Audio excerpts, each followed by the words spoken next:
Hey guys, let's get right into it. So, Angela. I am Team Angela. I am Team Angela for the rest of this season because Clay and Nicole are shady. Anyway, so Angela comes into Paradise and Mother was looking sickening, right? My only issue with her is that as soon as she comes into Paradise, she goes straight for Mike. And I'm just like, Angela, you keep on striking out in the African-American market.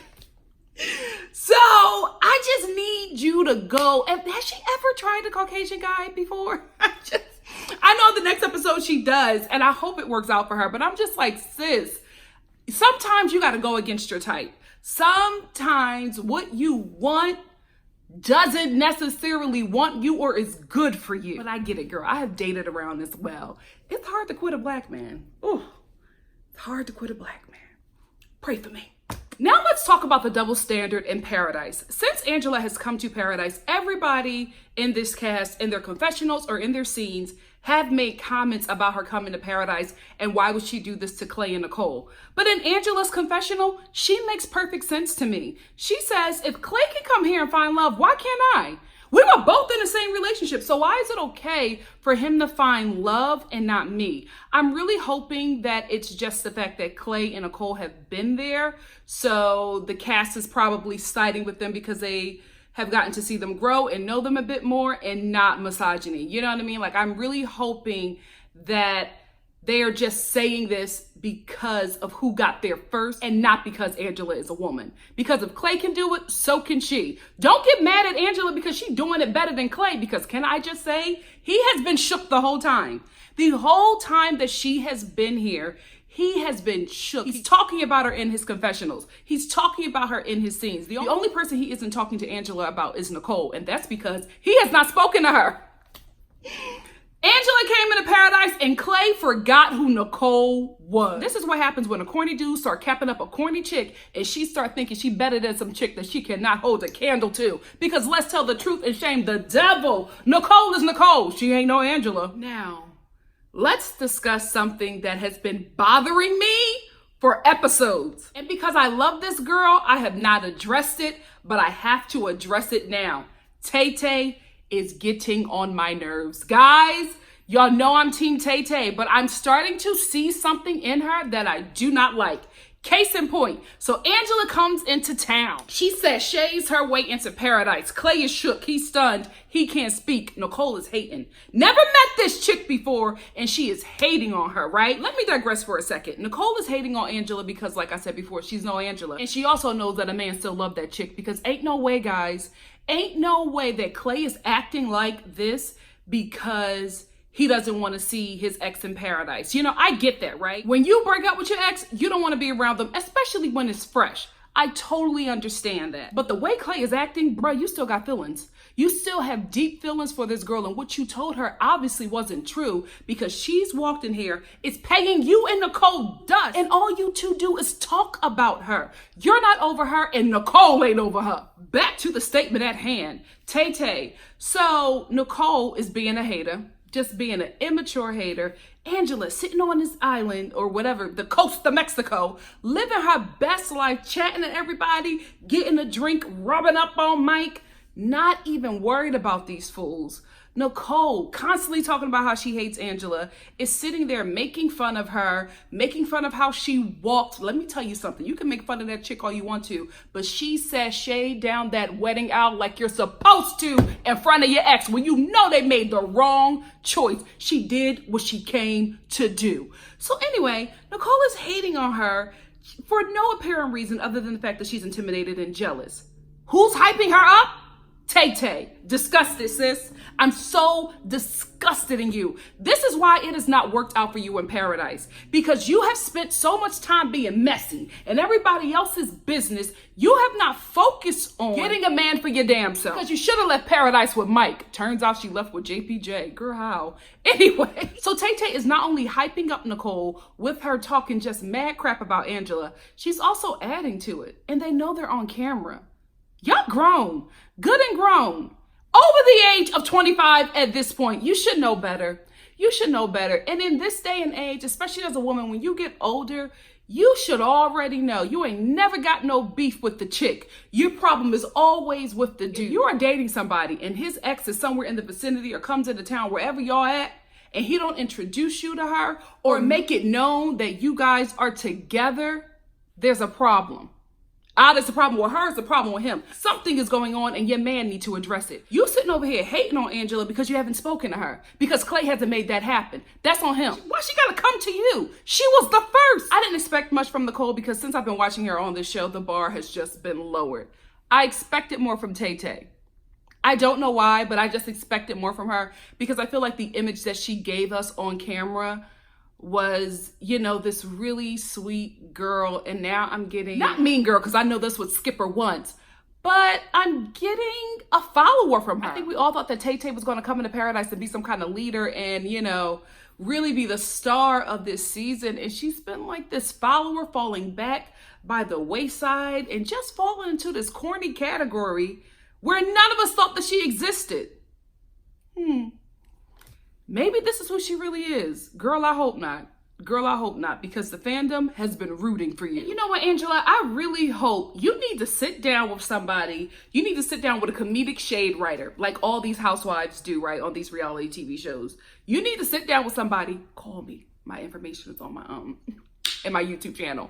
But you need to sit down with somebody who can read. And you need to have them write and you rehearse these reads for the reunion. Because, baby, you got to come for Nicole's throat because she has been dragging you this entire time. Yes, you have taken the high road. I applaud you. But sis, you got to get her at that reunion. You have to do it. Sit down with a writer who can shade, throw in a little bit of comedy, and read her for filth. Again, my contact information is in my YouTube About section. So you guys know that I love JPJ and I was shipping him and Tay Tay. As the season went on, I just realized he's just not at that level. I think that he's just not at that level for Tay Tay. I think he's not at that level for an older woman. You know what I mean? Like him and Tay Tay are still in their 20s, right? 24 and 28, two totally different ages. Tay Tay is approaching 30. JPJ ain't even hit 25 yet. He's still living his best life, right? I think they're in two different spaces. I think he needs to find somebody his age or younger because he just reads very young in personality and maturity. A fun guy, has a great heart. He's just too young. Case in point, this issue with Derek, right? Derek is slimy. You know what I mean? Like he comes off, him, Demi, and Christian, is that her name? I think that they all have a little something going on. I think they all had a little scam coming into Paradise. I'm not hating. That's how these reality TV shows do, right? But I think that he got a little bit too cocky with his scam and was talking about it to too many people. And he said some things to JPJ, or probably in the presence of JPJ, right?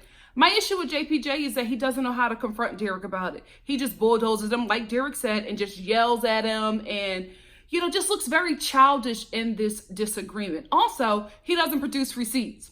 And I think that he had receipts. I think that the producers told him to back off of this and try to end it because Derek tried to confront him and all of a sudden JPJ didn't want to talk about it anymore. He didn't have any real proof that he said or did anything. And I feel like he probably had a conversation with production who probably said to him that you cannot break the fourth wall here. And I think that's what happened in this situation. JPJ was so heated, and I feel like if he had the receipts, he would have produced them. However, I think production interceded and, got him before he went fully off. Yeah, and this whole confrontation, I was just like, listen, I knew that Derek was slimy from jump. You know what I mean? Especially going into Paradise. We have all heard the stories about him. We get it. You know what I mean? And we've seen it played out in Paradise.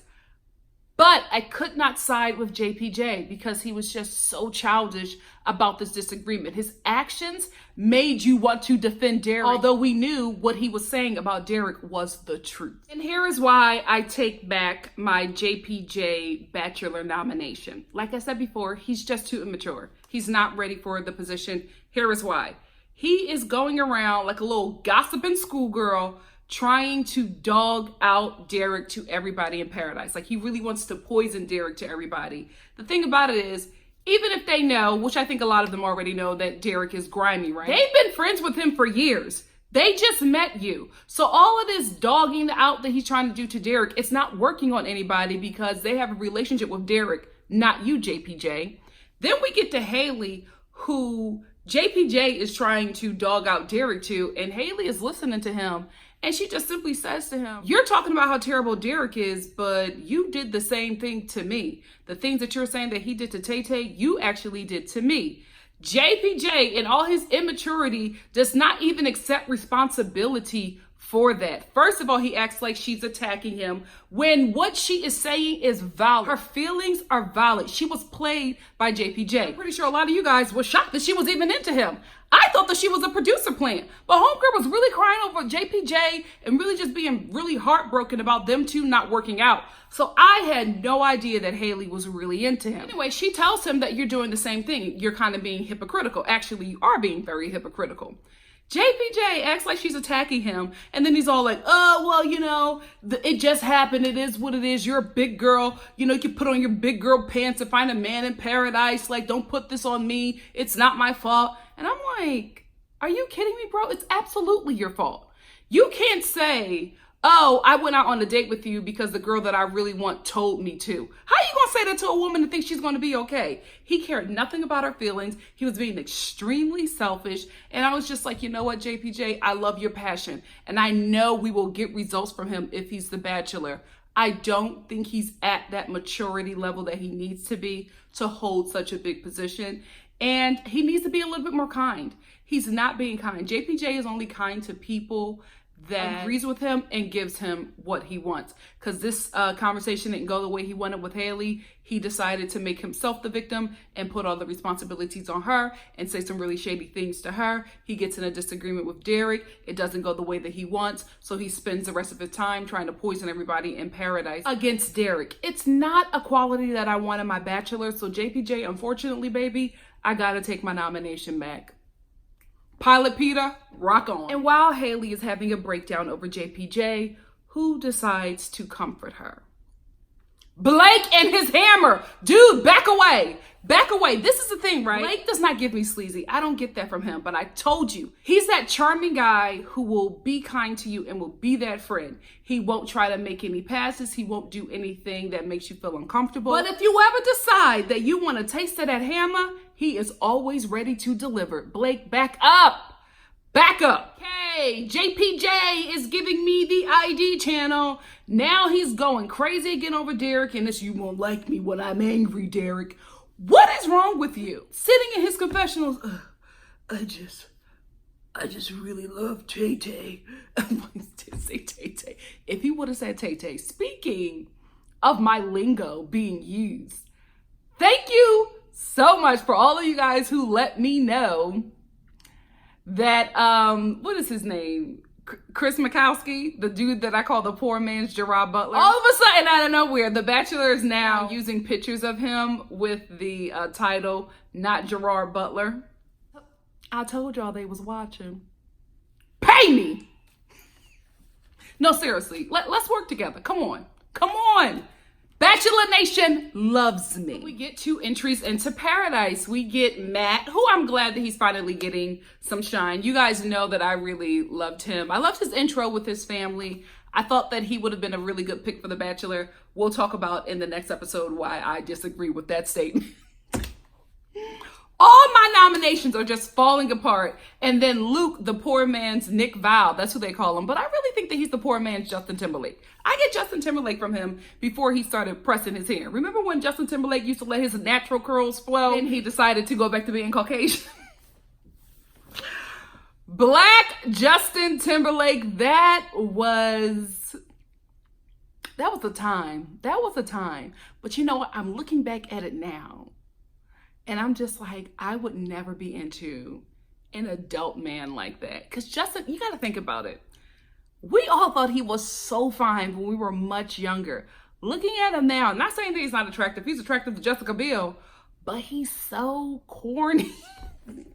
And I was just like, I was so in love with this dude. Guys, on my way to 10K, to 10,000 followers. Thank you guys so much for liking, subscribing, and sharing. You all are doing the damn thing. I love you guys. One of the things that I want to do is an about me.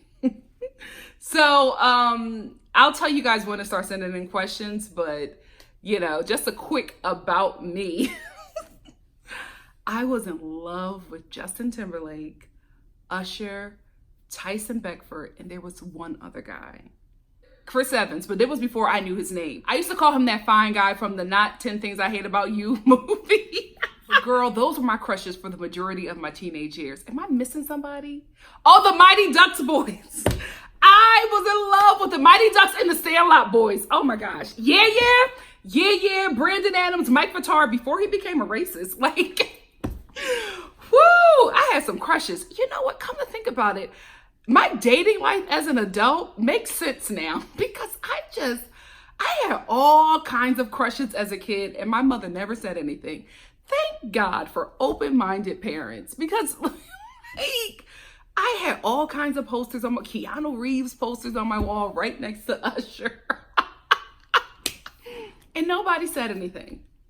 This is the America I want. So with the entrance of Matt and Luke, all of the ladies are excited now, especially the ladies who were not able to make like strong connections. Sydney then lost Mike to Angela, and we about to lose Mike, girl.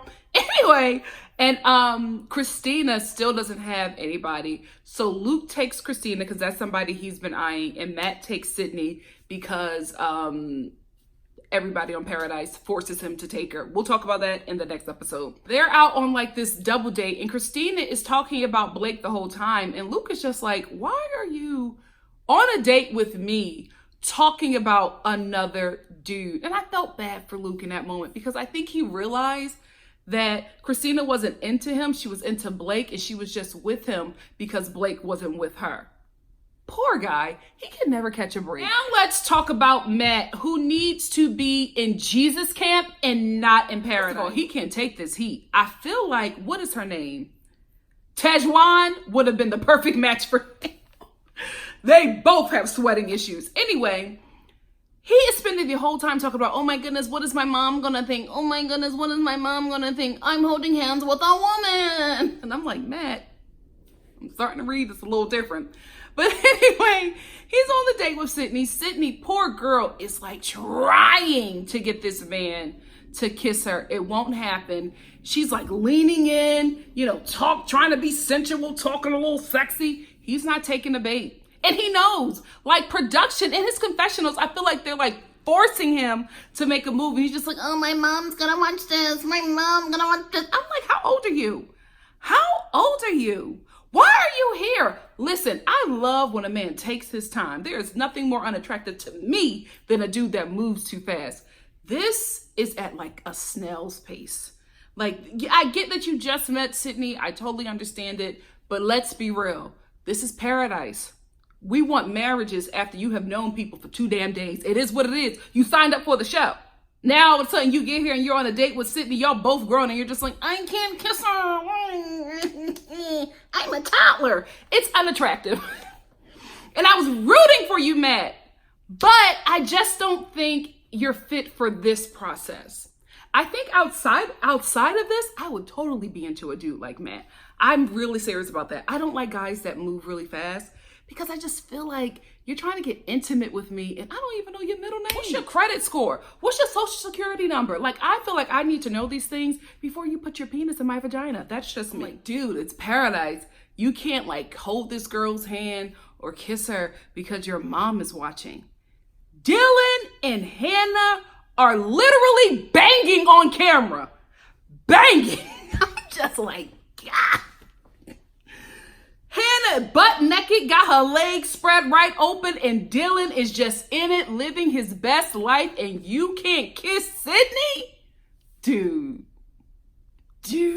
So this episode ends with JPJ having another breakdown about Tay-Tay and spewing snot out of his nose with no napkin onto the ground. You are not ready to be the Bachelor. What? That's it for me in this episode. I enjoyed it. It was fun. The next episode was a little bit more juicy, so I can't wait to get into that one. So check that one out in just a second. I should post it somewhere in this review. And if you like what you see here, please like, comment, subscribe, and share. And I will see you for the following episode of The Bachelor in Paradise. Love you guys. Bye.